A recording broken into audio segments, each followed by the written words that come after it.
Hi everyone, and welcome to another episode of Ask robtrek, where I try to answer your questions from the comments sections in my videos.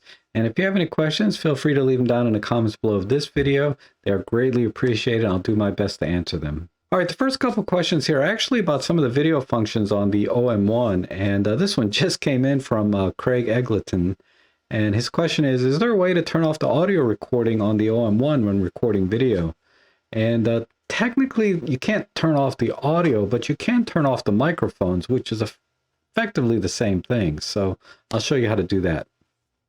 All right, so this is really a workaround because I didn't see anything in the menu that could turn the microphones off directly. But all you need to do actually is just plug in any 3.5 millimeter cable into the microphone port. So if we look at the screen, you can see now that, the microphone's picking up my voice.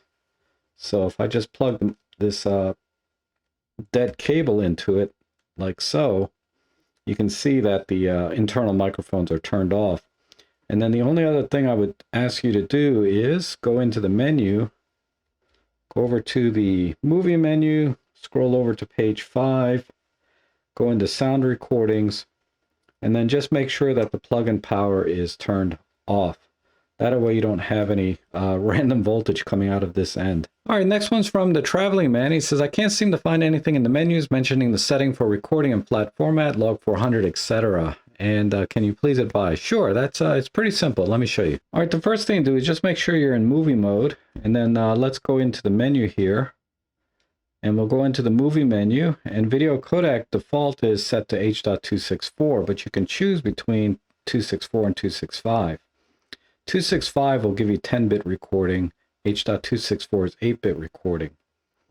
Let's go back out. Then just roll over to page 2, and you can see that the first line item here is picture mode. And this is where you can select the different profiles. So right now I'm in OM log 400, but the first setting here is basically same as whatever your picture mode is or your photo mode. So that's like natural, vivid, monochrome, or any of the art filters. You can film in those if you select this. This is a flat picture profile. It helps a little, but what you really want is the OM log 400. And right now, HLG is disabled, which is some kind of high dynamic range type profile that I never use. Let's go back out to the menu, go back to page 1. If we change this to H.265, now we have 10-bit 420 recording internally. And I just have it set to 4K 60, 10-bit. Go to page 2, and now we have access still to OM log 400, but we also now have access to HLG. However, your other modes have been disabled here for whatever reason, the picture mode and the flat profile. All right, the next question here is from Alan Kefalver, and he's asking, how can I set up a dual or triple BBF like I do on my R5? I want to have all AF points, then push a button and have spot AF.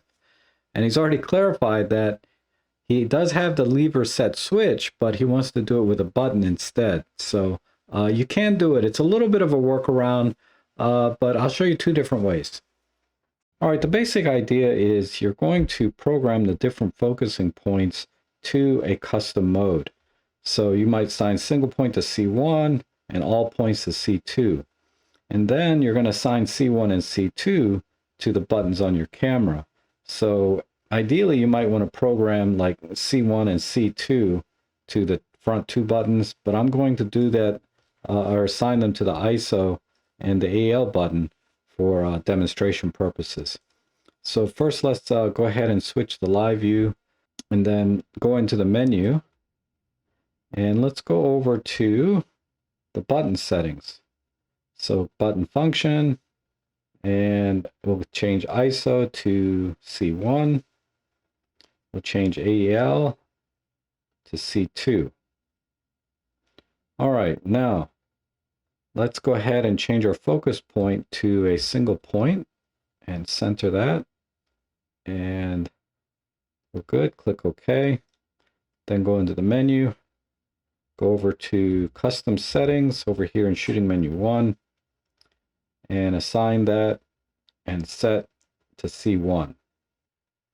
Okay, so now C1 is set. And then let's go ahead and go into the focusing mode. and change this to all points like so. And we're going to assign that to C2. Custom mode, C2, assign, set. And now C1 and C2 are set. So if I go in the super control panel, you can see we're in all points in regular shutter priority. We're not in custom 1 or 2 yet because our mode dial is on shutter priority.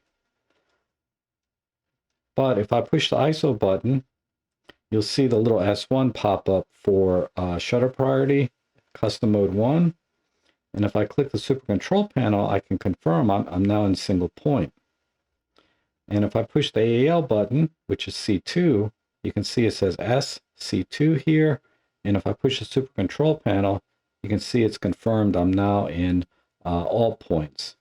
And I can just kind of toggle between C1 and C2 like this.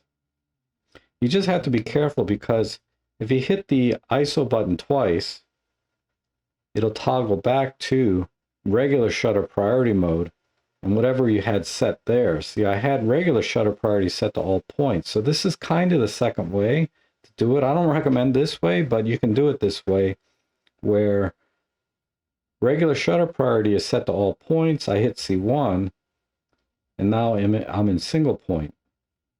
Let's go back to shutter priority. Oops. By toggling this off.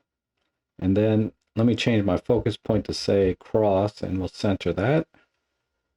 So now when I toggle back to C1, I'm in single point and I toggle it off to regular shutter priority mode. And now I'm back to cross point.